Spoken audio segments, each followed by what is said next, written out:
noite, igreja. A graça e a paz do Senhor Jesus seja com cada um de nós, amém? Amém. Eu convido os irmãos a assistir em casa.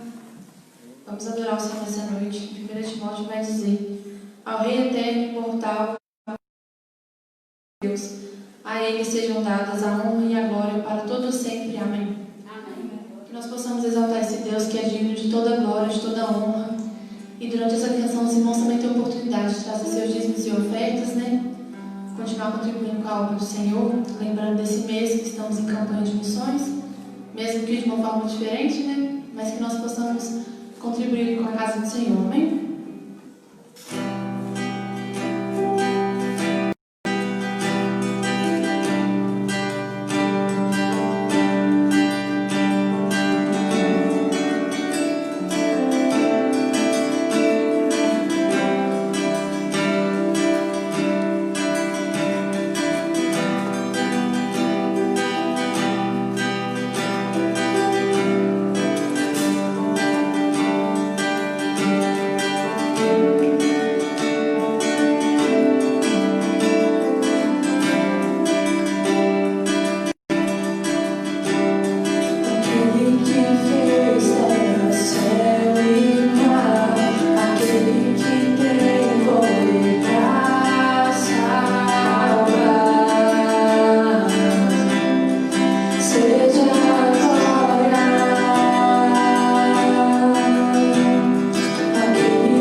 tem cuidado de cada um de nós, e mesmo nós não merecendo, o Senhor permanece fiel para com cada um de nós. Pai, nós te agradecemos essa noite por essa oportunidade de estar na tua casa e temos essa liberdade de te adorar, de te servir. Pai, nós sabemos que em muitos lugares do mundo não tem essa oportunidade. Nós somos gratos ao Senhor pela liberdade de te louvar e te engrandecer. Nós te agradecemos, Senhor Jesus, por cada irmão que tem ofertado dizimado e cada um que ofertou aqui nesta noite, Pai. Que o Senhor continue a sustentar as famílias dessa igreja, Senhor Jesus. Nós te agradecemos por todo o sustento que o Senhor tem dado a cada um de nós. Ó Pai, nós te agradecemos pela maravilhosa graça do Senhor, pela graça de ter conhecido o Senhor Jesus. Nós somos gratos ao Senhor Jesus. Glória a teu nome, Senhor.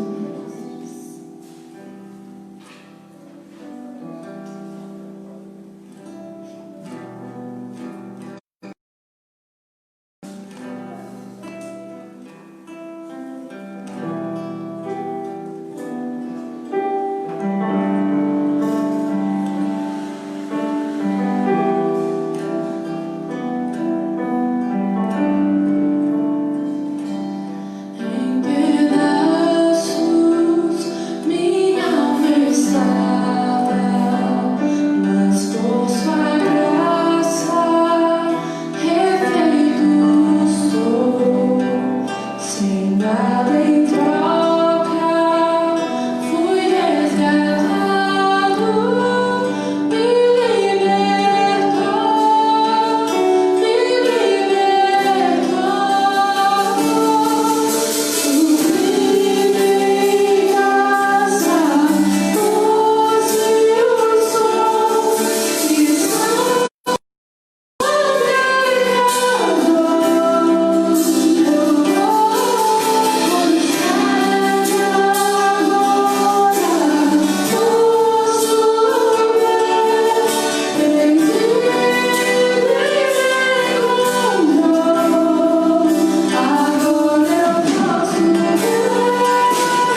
essa palavra com muito de oração. Os irmãos podem se sentar.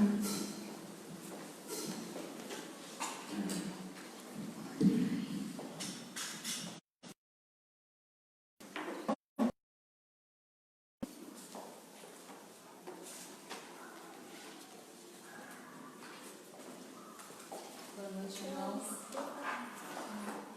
Boa noite, amada igreja.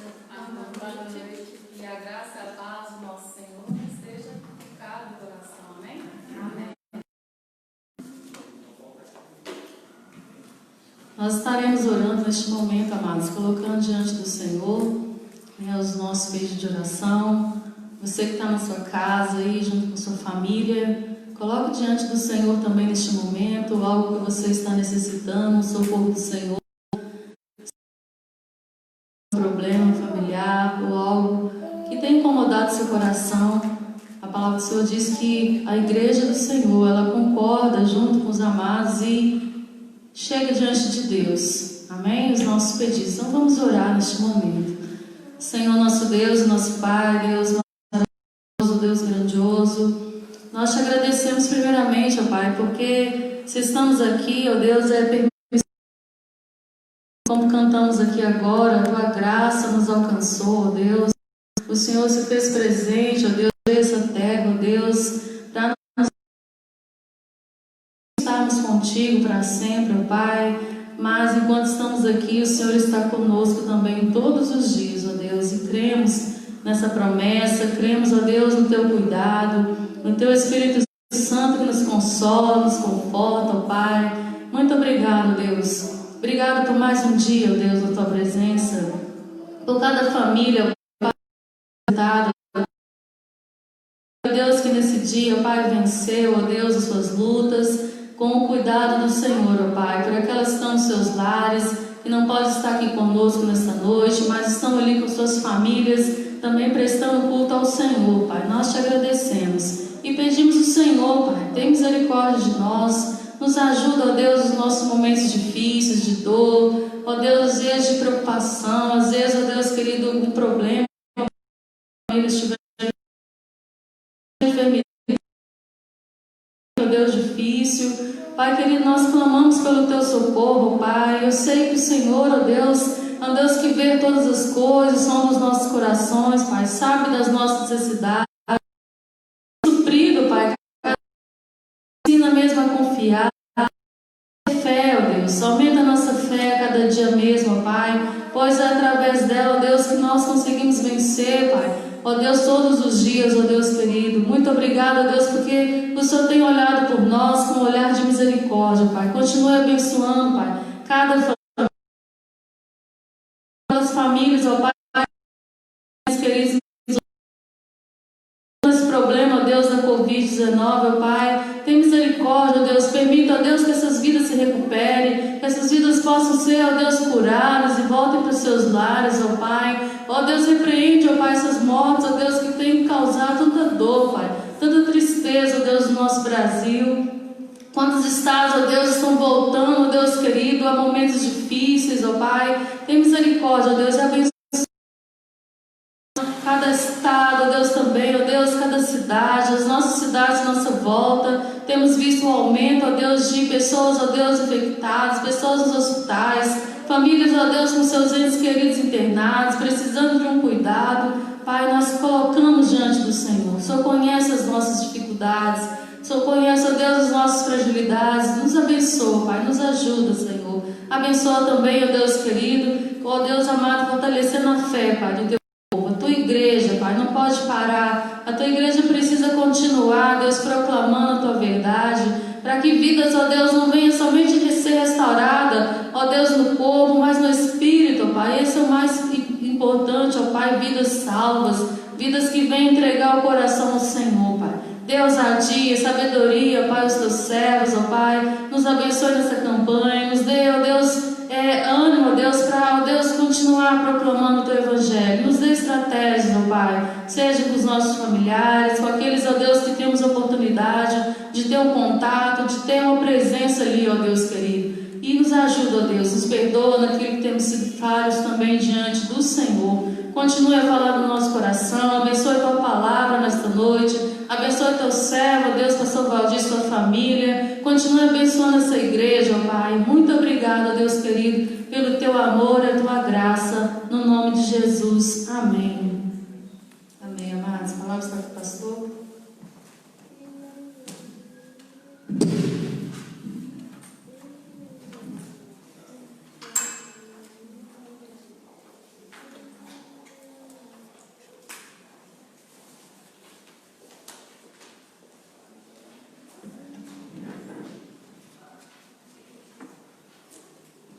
Boa noite, irmãos.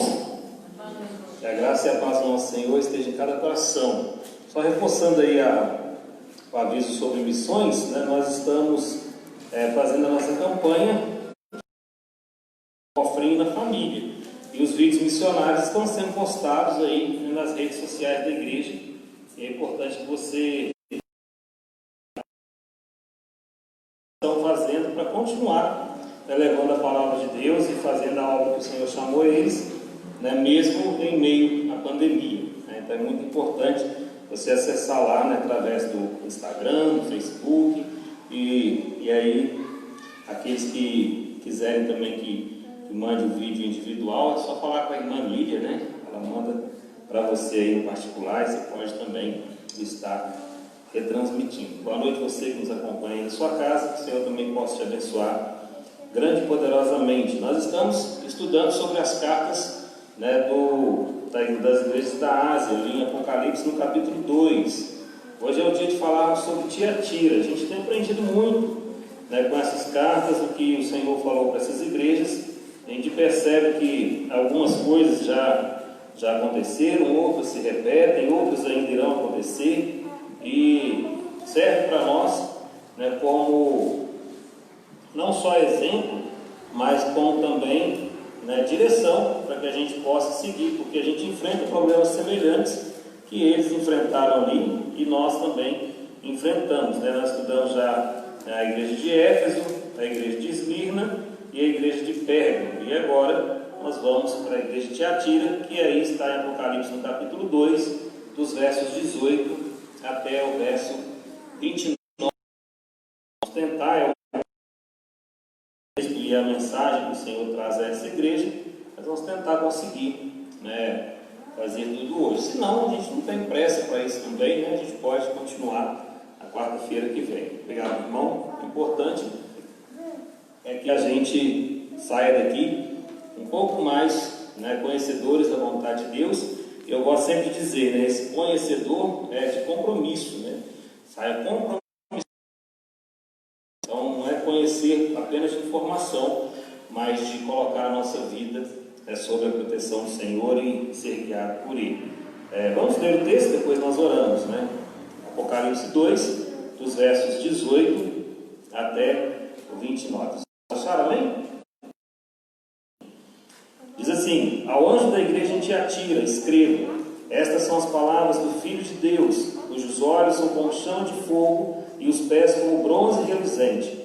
Conheço as suas obras, e o seu amor e a sua fé, e o seu serviço e a sua perseverança, e sei que você está fazendo mais agora do que no princípio. No entanto, contra você tenho isto: você tolera Jezabel, aquela mulher que se diz profetiza.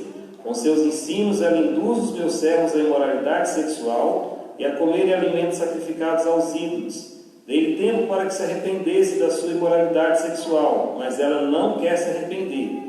Por isso vou fazê-la adoecer e trarei grande sofrimento aos que cometem adultério com ela, a não ser que se arrependam das obras que ela pratica. Matarei os filhos dessa mulher, então todas as igrejas saberão que eu sou aquele que sonda mentes e corações, e retribuirei a cada um de vocês de acordo com as suas obras. Aos demais que estão em Tiatira, a vocês que não seguem a doutrina dela, e não aprenderam como eles dizem os profundos segredos de Satanás, digo: não porei outra carga sobre vocês, tão somente apeguem-se com firmeza ao que vocês têm até que eu venha. Aquele que vencer e fizer a minha vontade até o fim, darei autoridade sobre as nações. Ele governará com cetro de ferro e as despedaçará. como um vaso de barro. Eu lhes darei a mesma autoridade que recebi de meu Pai. Também lhes darei a estrela da manhã. Aquele que tem ouvidos, ouça o que o Espírito diz às igrejas. Amém? Vamos orar. Querido Deus, te agradecemos mais uma vez que o Senhor, ó Pai, realmente tem cuidado de cada um de nós. Nós vemos, ó Deus, os casos dessa pandemia cada vez se alastrarem mais e o Senhor tem poupado, Deus, muitos de nós, muitos teus servos, e mesmo aqueles que foram acometidos, que nós conhecemos, graças a Deus o Senhor tem dado a eles força para se recuperarem e eles estão com a saúde restabelecida, se restabelecendo. Agradecemos ao Senhor e pedimos força ao Senhor nessa hora também, cuidado, o Senhor nos dê sabedoria para que possamos continuar seguindo cada um dos cuidados nesse tempo que o avanço está maior, que o número de mortes cresce, né? No nosso caso em Betim já passaram de 80 mortes, então que nós possamos, ó Pai, estar realmente nos guardando e nos protegendo, não descuidar nesse momento tão difícil. Pai, fala conosco através da tua santa palavra, que aquilo que o Senhor entregou à tua igreja ali em Tiatira, e que com certeza foi de grande valia aqueles que absorveram e resolveram, Deus, dar crédito à tua mensagem, que possa ser para nós hoje também, e que possamos, ó Deus, sair deste lugar um pouco mais comprometidos com o Senhor e com a tua santa vontade. Perdoe, Senhor, os nossos pecados. Assim oramos, agradecidos, em nome santo de Jesus. Amém.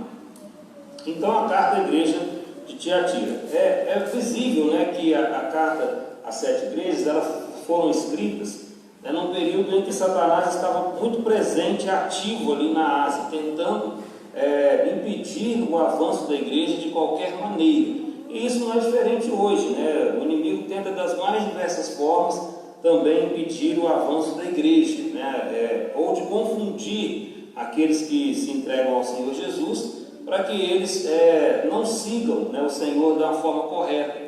E eu gosto sempre de dizer que se a gente crê num Jesus errado, o nosso céu também é errado. Então a gente tem que crer e servir ao Senhor Jesus de maneira correta, para que nós também alcancemos o céu correto, e não que sejamos iludidos. E Satanás estava ali, ativo, presente, né, quando Jesus enviou essas cartas às igrejas. Ele tinha sinagogas, por exemplo, nós já citamos em Esmirna, né, no capítulo 2, verso 9, em Filadélfia, né, no 3, 9, que ainda não lemos, e tinha um trono em Pérgamo, também estudamos sobre isso, né, no 2, 13. E em Tiatira ele tinha uma mulher, uma profetisa, né, que incentivava as pessoas a conhecerem as coisas que eles chamavam as coisas profundas de Satanás, né, que é o ocultismo, que é todas essas coisas, né, conversa com os mortos e obras más, né, como se diz assim, considerando que o corpo é mau, pegando algumas doutrinas,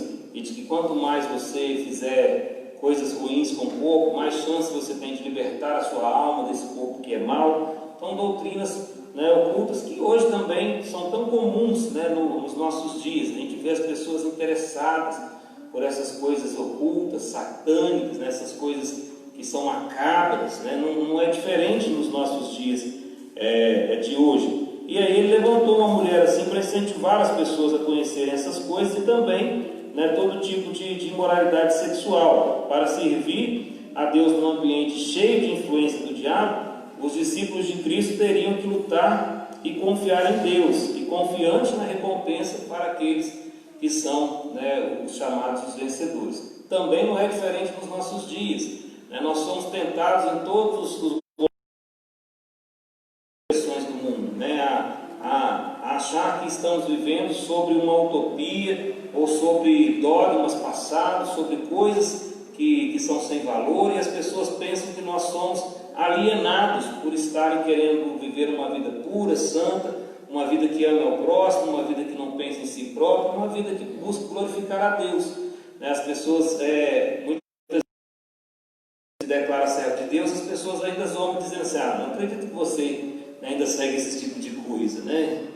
Quanto mais quando a gente tem um certo estudo e as pessoas falam assim: uma pessoa tão estudada, né, tão esclarecida como você ainda cai nessas baboseiras, né? Então as pessoas tentam o tempo todo também fazer com que nós nesse ambiente contaminado que nós vivemos ao nosso redor, que nós também possamos desistir de seguir a Cristo. Mas é interessante que nós vamos ver aqui, nessa carta à igreja de Tiatira, que alguns cederam a isso, mas tiveram aqueles que permaneceram fiéis, mesmo tendo toda essa possibilidade e essa pressão para poderem desistir do puro e santo Evangelho. A carta começa logo no verso 18, como sempre, ao anjo da igreja. A gente já disse que possivelmente mais aceita, que é o pastor local, o líder local, e ele vai falar ali ao anjo da igreja. É interessante falar um pouco sobre a cidade de Tiatira, que ela estava situada no caminho entre Pérgamo e Sardes.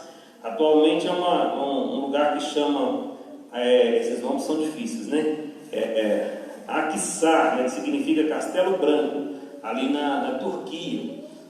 A gente vai encontrar em Atos, no capítulo 16, no verso 4, na conversão de Lídia, que Lídia foi a primeira pessoa a se converter com a pregação de Paulo, que ela era moradora de Tiatira, ela era original de Tiatira. A gente não sabe se depois ela morava lá, como é que foi, mas nós vamos encontrar essa referência. E não temos mais informações sobre esta igreja, e o que sabemos sobre ela são as referências deixadas aqui em Apocalipse. Pela produção de púrpura, que era uma tinta usada em tecidos, lá em Atos 16:14 vai dizer isso. E além de roupas, artigos de cerâmica, bronze, etc. E havia também em Tiatira grupos organizados de artesãos e profissionais semelhantes às associações profissionais de hoje. E a gente sabe como esses artesãos, eles misturam muito a sua arte com a religiosidade, e a religiosidade sempre de uma forma idólatra, não estou totalizando, generalizando, mas muitos dos trabalhos artesãos de grupos assim, eles têm um certo folclore, uma certa religiosidade, uma certa divindade ali por trás daquelas coisas. E isso já não é de agora, isso vem de antes, mas também nós percebemos isso agora. E eles tinham esses elementos religiosos de influência pagã. E como outras cidades da época, Tiatira teve os seus templos e santuários religiosos também, incluindo os templos aos falsos deuses, Apolo, Tiramânios e Artemis, que pelos romanos era chamada de Diana, em Atos 19:34 a gente encontra isso. E tinha um santuário também, a Síbila, que é uma oráculo, e um oráculo chamado Sambate, E é interessante ver essas figuras femininas da cultura religiosa de Tiatira, que a gente entende que foi isso que talvez propiciou, facilitou ali esse trabalho de Jezabel, a mulher que seduziu a idolatria e a prostituição. Então, quando aqui o Senhor Jesus se apresenta, ele diz ao anjo da igreja em Tiatira: estas são as palavras do Filho. Então, o Filho de Deus, aqui essa expressão é interessante, que ela aparece somente aqui no Apocalipse. Ela é uma expressão comum, usada no Novo Testamento, especialmente nos livros de João, como descrição de Jesus Cristo, e os servos fiéis, que também são descritos como filhos de Deus. Mas aqui a expressão, obviamente, ela está se referindo ao Senhor Jesus Cristo. E aí vai dizer algumas características que são figuras de linguagem, a gente precisa saber interpretar, que ele vai dizer: cujos olhos são como chama de fogo, significa que Jesus tem olhos poderosos e penetrantes, que ele consegue enxergar além do que as pessoas imaginam que ele enxerga. Um exemplo disso está lá no texto de Daniel, no capítulo 10:6, e também no capítulo 1, no verso 14 do próprio Apocalipse. E pés semelhantes ao bronze polido, ou seja, um metal forte, resistente. Simbolizava aqui a força que o Senhor tem para castigar e até mesmo esmagar os seus inimigos. Também no 1:15 de Apocalipse e Daniel 10:6 tem essas mesmas semelhanças. E é interessante o que Jesus fala. Ele começa primeiro a ressaltar, a elogiar, a dizer aquilo que ele encontrou de bom naquela igreja. Isso é algo que nos chama muito a atenção, que mexe com o nosso coração, e muitas vezes a gente tem a imaginação que Jesus já olha para a gente nos julgando, você fez isso, você fez aquilo. Esse é o diabo, Jesus olha para a gente sempre olhando aquilo que a gente tem de melhor, né? A primeira coisa que Jesus enxerga em nós, né, é aquilo que nós temos de bom, e não foi diferente, né, aqui na igreja de Tiatira. Ele elogiava as qualidades boas que a igreja tinha. A gente começa a ver isso no verso 19, né, que ele vai falar: conheça as suas obras, né, os serviços. Ele vai dizer uma coisa interessante, que as obras, as últimas obras que eles estavam praticando, elas ainda eram mais numerosas do que as primeiras, e isso nos dá uma direção de que nós não podemos contentar com as coisas do passado. Nós somos uma igreja que está caminhando para os 30 anos de organização, o ano que vem, se assim o Senhor permitir, nós faremos 30 anos, e a gente tem que ver que as nossas obras de hoje, elas precisam honrar as obras das pessoas que passaram aqui, e elas ainda serem mais relevantes, serem mais evidentes, né? E é o que acontecia em Tiatira. O Senhor elogiou eles por isso, né? As suas obras são mais numerosas do que as primeiras. Então, a igreja em Tiatira era uma igreja ativa, uma igreja que não ficou parada no tempo, uma igreja que continuava avançando. E é importante que, em tempos assim, que são difíceis, esse é o momento também da igreja continuar avançando. É claro que a gente tem que ter alguns cuidados, algumas limitações, né? Algumas programações a gente não pode fazer, porque a gente precisa evitar aglomeração, a gente precisa exemplo para esse mundo, né, de que nós preocupamos com a saúde das pessoas. Mas a gente tem um momento de ler mais a Bíblia, de orar mais, é um momento de buscar mais a Deus, é um momento de falar do amor de Jesus para as pessoas, mesmo que seja de forma virtual, né? Nós temos que praticar isso. A gente não pode permitir que as obras passadas sejam maiores do que as de agora. A gente tem que avançar, e Jesus elogia isso: as obras de vocês são mais numerosas do que as primeiras. Era uma igreja ativa. Ao invés de esfriar, ela se tornou cada vez mais ativa no serviço do Senhor. Ele vai falar também ainda no verso 19, né, sobre o amor e a fé, e ele vai falar sobre esse amor e a fé. Mas antes disso, é interessante falar, né, que essa fé que agrada a Deus, que é a fé ativa, que se mostra justamente pelas obras, porque às vezes a gente fala assim: a igreja não tem obras, e a gente vê isso em Tiago, no capítulo 2, versos 14 e 17, que a nossa fé ela é demonstrada através das nossas obras, né? Que a nossa fé sem obras, ela é uma fé o quê? Morta. E os servos de Deus devem ser sempre abundantes na obra do Senhor, né? Sempre perseverantes, sempre trabalhando, como nos ensina 1 Coríntios capítulo 15, 58. Nos criou para quê? Para as boas obras. O próprio Paulo vai dizer isso em Efésios, no capítulo 2, 10. Então, isso que movia eles, a fé deles era movida o quê? Pelas obras que eles praticavam, né? Não que eles praticavam as obras, né, como se diz assim, como meio de provar a fé, mas por ter fé, eles praticavam as obras.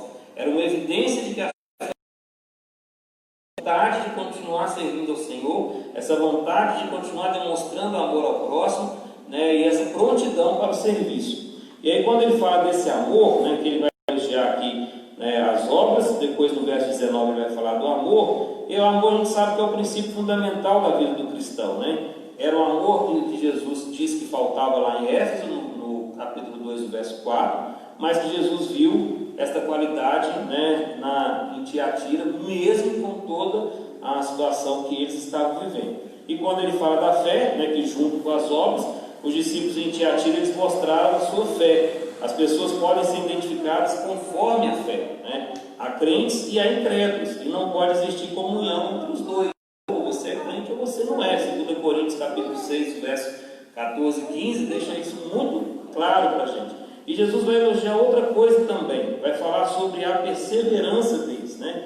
Que o bom solo produz com perseverança. Não era fácil ser crente ali, não era fácil permanecer, né, praticando as boas obras, não era fácil exercitar a fé, mas eles perseveravam. Por mais que as coisas estivessem difíceis, eles perseveravam. É uma outra lição para nós, um outro exemplo de nós perseverarmos, ainda que as coisas não estejam sendo fáceis, né? Temos que perseverar.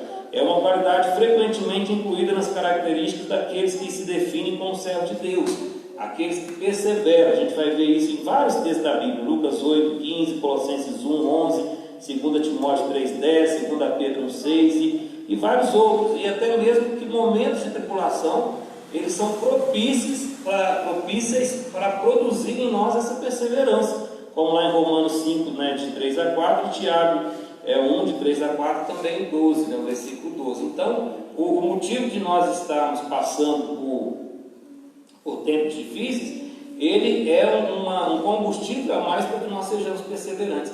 Eu gosto de dizer que a igreja está sempre passando por uma grande peneira, e é nos momentos mais difíceis que a gente vê quem realmente serve a Deus e quem não serve. A Bíblia diz que o joio e o trigo crescem juntos, e que a gente não deve mexer com eles, que é o Senhor mesmo que vai colher o trigo e queimar o joio. E nesses momentos de crise, a gente vai ver o Senhor separar o joio do trigo. Prevalece. Ele não consegue permanecer firme. Qualquer coisa ele já desanima, ele já sai. Mas aqueles que são trigo, né, aqueles que são ovelhas, eles continuam, eles aproveitam esse momento para que eu busque mais. Esse é o momento que eu dependo mais do Senhor. E aí, essa diferença ela é notória, né? E a gente não precisa nem fazer nada, ela acontece, né, com a própria mão de Deus. E às vezes a gente até coloca algumas atitudes em algumas situações, mas tem hora que a gente fica em dúvida: é joio, é trigo? Então você tem que esperar, né? E o tempo vai dizer. E justamente as tribulações é um dos momentos muito bons para isso acontecer. Mas Jesus também viu problemas naquela igreja, né? Ali não era só flores. A gente já leu o texto, é um texto pesado, é um texto que faz um juízo muito sério, e é um texto que o Senhor fala de uma forma muito dura. É uma das igrejas que o Senhor vai trazer uma mensagem mais dura, mais contundente para essa igreja. E aí no verso 20 ele começa a dizer, né? E é interessante que o Senhor, e eu gosto muito, Deus é muito direto. Deus não dá volta, né? A gente às vezes que dá essa volta. Deus é muito direto, né? E quando ele diz eu conheço, e aí ele já vai direto. Suas obras são essas, né? Conheço que as obras de vocês são maiores agora do que no início. Conheço o amor de vocês, a fé, o serviço e a perseverança. E eu sei que vocês estão fazendo muito mais agora que no princípio, é o que diz o verso 19. Aí o verso 20 ele já começa: no entanto, tem contra ti. Olha, tem um problema aí, precisa ser resolvido. E aí o principal problema da igreja de Tiatira foi a atitude tolerante em relação a uma falsa profetisa. E é possível que essa mulher realmente se chamava Jezabel, mas eu acredito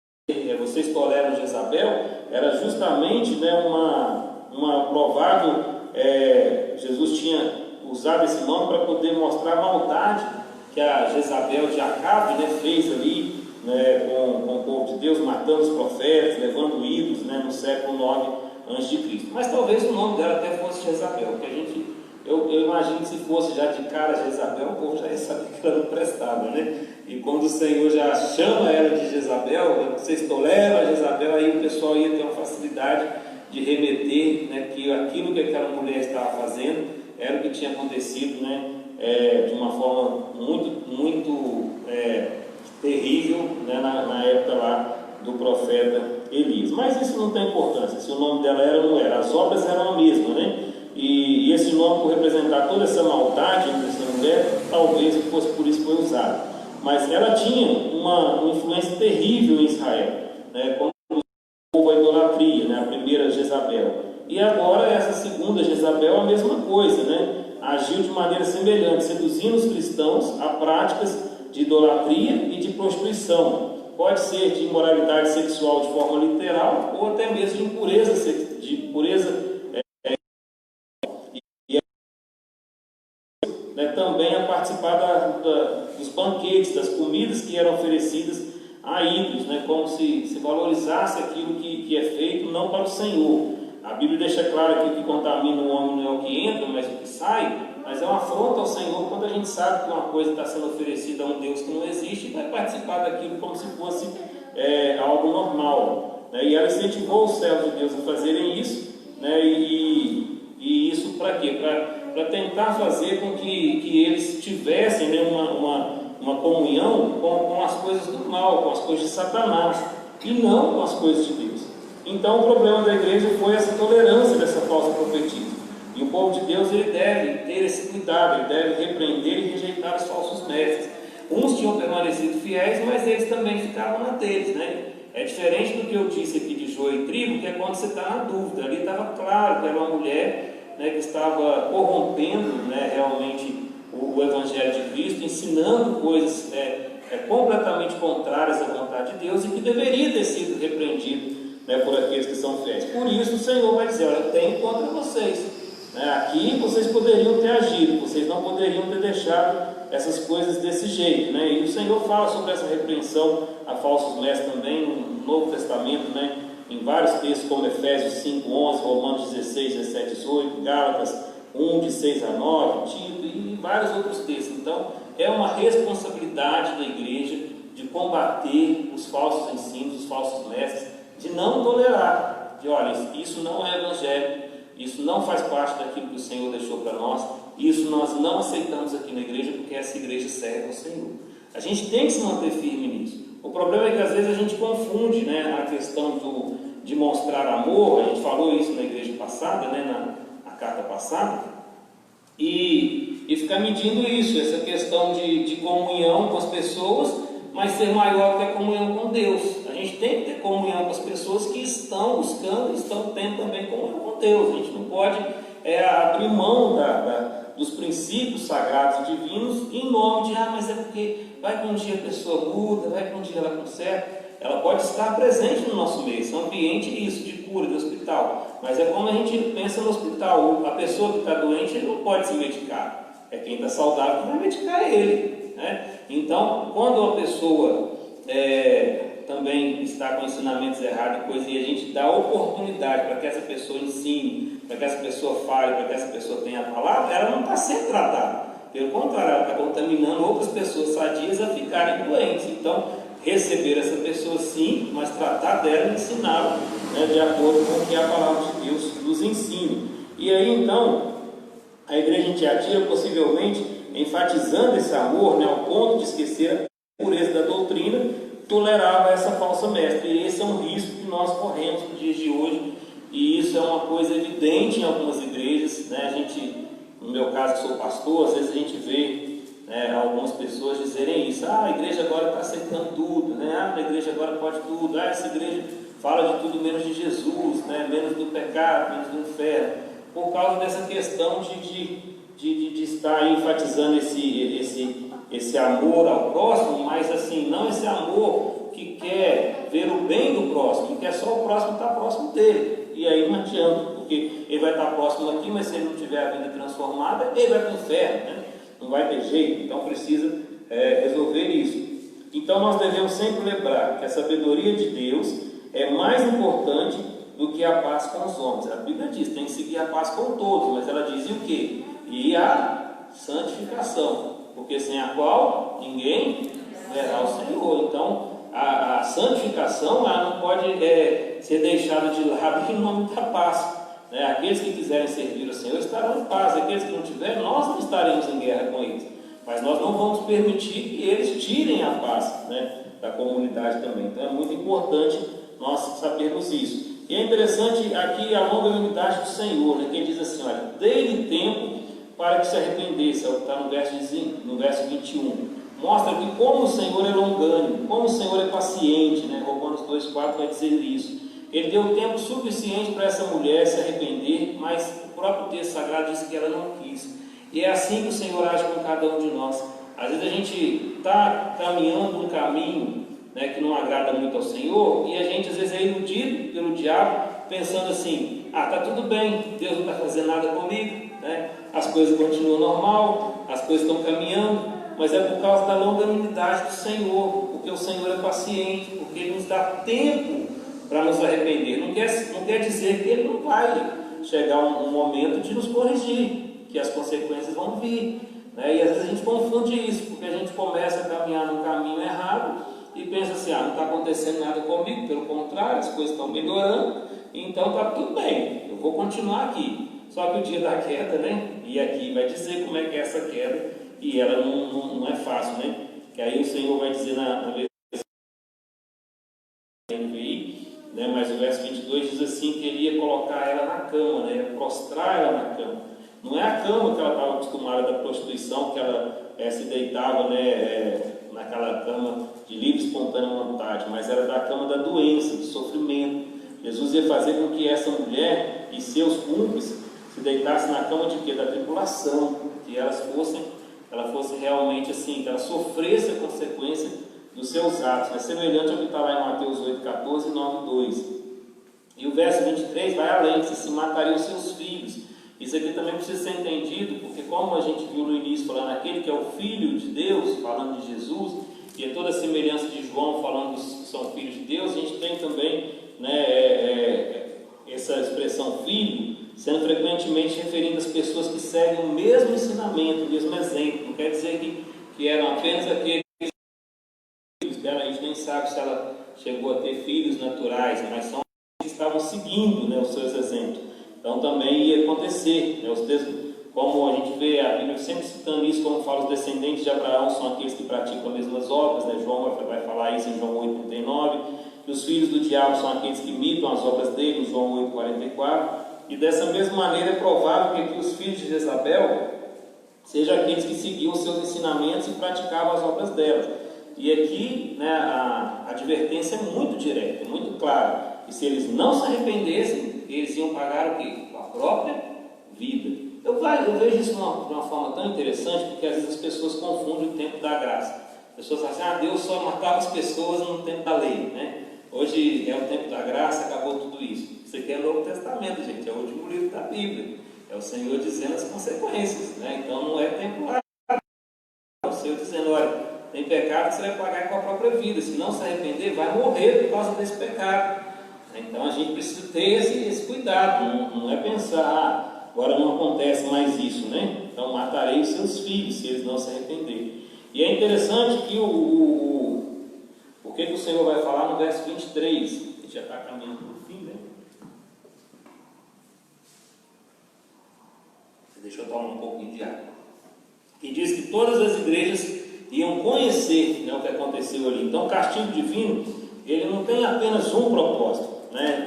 O propósito mais óbvio aqui era o castigo realmente daqueles que eram culpados. Mas também Jesus prometeu, né, que as pessoas que estavam praticando idolatria sexual, se caso eles não se arrependessem, eles iam morrer para ser exemplo para as outras pessoas, para que eles também tivessem esse cuidado e não caminhassem pelo mesmo caminho. E aí é onde chega até nós, né? O que aconteceu lá não quer dizer que nós não estamos livres disso. Se seguirmos o mesmo caminho, teremos a mesma consequência, né? Isso é uma coisa importante para que a gente pode entender que a morte de alguns serve de alerta para a morte de outros. E as igrejas entenderiam uma coisa impressionante, que Jesus realmente sabe tudo o que acontece e ele julga realmente segundo as obras de cada um. Eu quero ler de novo esse verso 23, que é muito importante, que diz assim, olha, matarei os seus filhos, os filhos dessa mulher, então todas as igrejas saberão que eu sou aquele que o quê? Sonda mentes e corações, e retribuirei a cada as suas obras. O quanto que o Senhor prescruta, né? Eu quero falar a palavra difícil, não sei, mas o quanto ele realmente conhece o nosso íntimo, ele sabe o que está na nossa mente e no nosso coração.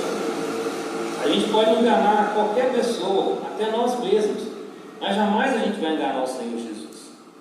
Jamais a gente vai enganar. E aí ele diz assim, isso vai servir de exemplo para que todos saibam que eu conheço o que está lá dentro, né, da sua mente e do seu coração. Então a gente precisa ter esse temor de Deus a esse ponto de saber que a gente serve a Deus. Ele sabe de todas as coisas. Não adianta a gente querer disfarçar para Deus. Quando alguém chega para a gente, tá tudo bem, você está lá cheio de problema, tô ótimo, né? Dá aquele sorriso. Deus sabe como é que está, né? Então não adianta. Ele sabe se a adoração é verdadeira, ele sabe se a gente veio aqui, né, porque a gente o ama, ele sabe se a gente veio aqui porque está atrás de uma bênção, ele sabe se a gente veio aqui porque alguém nos obrigou a vir, né? Ele sabe o motivo pelo qual nós servimos.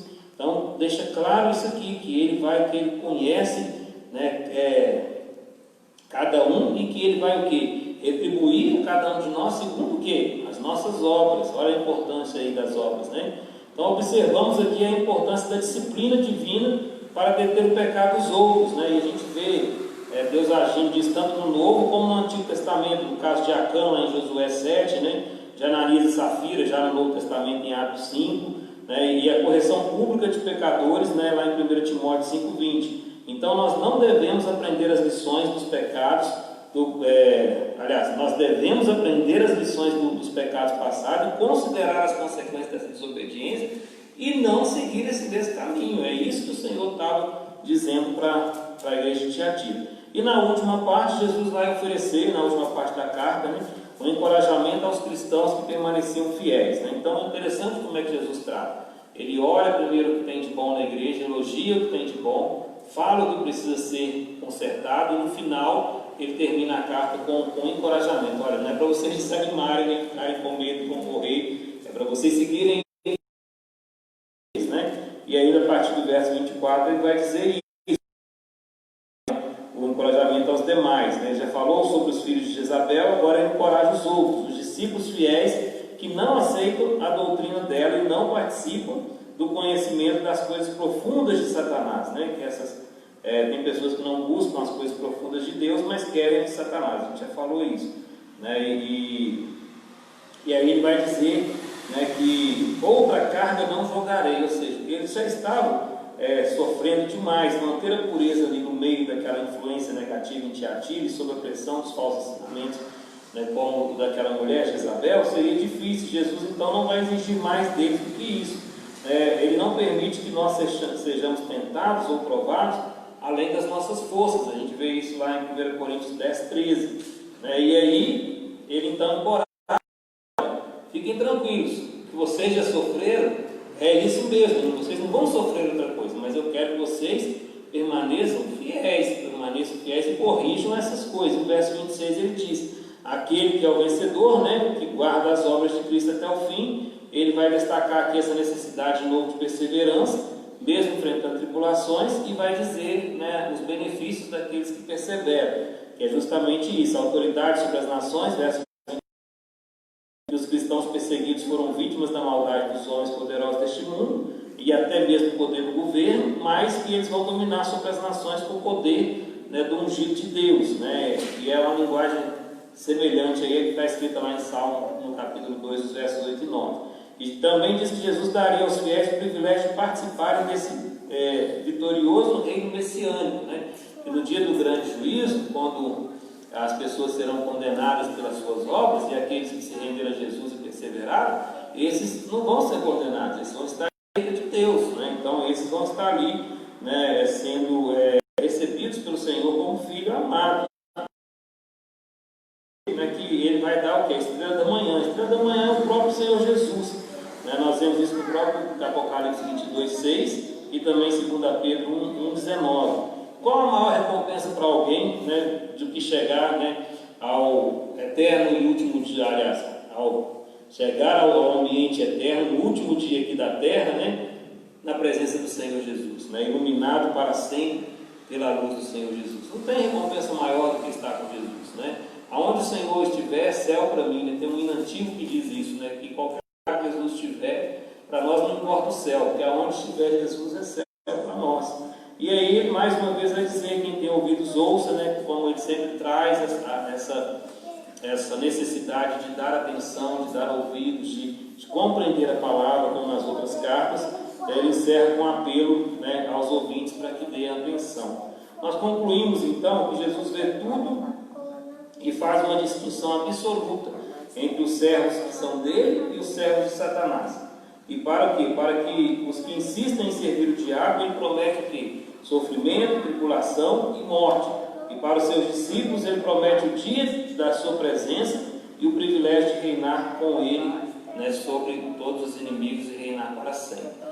Então, que essa carta possa realmente alcançar o nosso coração, que nós possamos entender as coisas que aconteceram ali, né, fortalecer a nossa fé, o nosso amor, preocupar que as nossas obras de hoje sejam maiores que as obras do passado, não tolerar falsos ensinamentos, Senhor, apesar de paciente, de ser compassivo, de ser tolerante, não tolerante, né, paciente, de ser longânimo. O Senhor não é tolerante, ele é longânimo, mas ele tem isso para aqueles que não se arrependem. Mas aqueles que permanecem fiéis, como eu disse, esses são o trigo, né, separado do joio, esses recebem a recompensa do Senhor. E quando você achar que o sofrimento já está, né, no limite, você tem essa segurança, como Jesus disse, olha, não preocupe, não vai vir um sofrimento maior, né? É esse mesmo. Então, até onde nós suportarmos, o Senhor permite que nós soframos, mas se nós não formos suportar, Ele vai aliviar o nosso sofrimento. Que Deus abençoe essa palavra no meu e no seu coração. Amém? Amém? Amém. Então vamos ficar em pé, vamos orar. Na próxima quarta-feira a gente vai para a carta da igreja de Sardes. Aí a gente já entra no capítulo 3, e vamos já para as 3 últimas cartas aí, né, das igrejas. E espero que o Senhor esteja falando ao seu coração e tenha sido de grande valia para você, como tem sido para mim, né? Esse estudo é inspirado também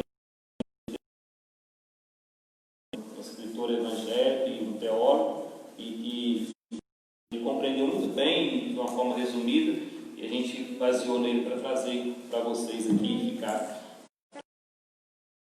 mais didática. Vamos lá. Irmã Marlene, nos conduz a Deus e a oração. Muito obrigada, Senhor Deus, por estarmos aqui. Te louvamos, ó Deus, pela oportunidade que o Senhor tem nos dado, Pai. Como é bom, ó Deus, estar na Tua presença. Como é bom cultuar ao Senhor, que é digno, ó Deus, de receber toda a nossa adoração. Obrigada por cada pessoa aqui presente. Nós colocamos diante do Senhor. Clamamos ao Senhor, ó Deus, por cada necessidade. Pedimos ao Senhor, ó Deus, que o Senhor socorra cada um dos seus filhos, aqueles, ó Deus, que têm se apresentado ao Senhor, que têm colocado as suas vidas, ó Deus, diante do Teu altar. Que o Senhor, ó Deus, traga, Deus, socorro, traga alívio, Pai. Traga, Senhor Deus, a abundante graça do Senhor. Veja, Deus, sobre a Tua casa, sobre todo aquele que professa o nome do Senhor, Deus. Por este momento, te louvamos e te agradecemos por tão grande privilégio. No nome de Jesus. Amém. Amém. Que o Senhor abençoe sua vida. Você também que nos acompanha pela internet, que o Senhor possa te abençoar grandemente.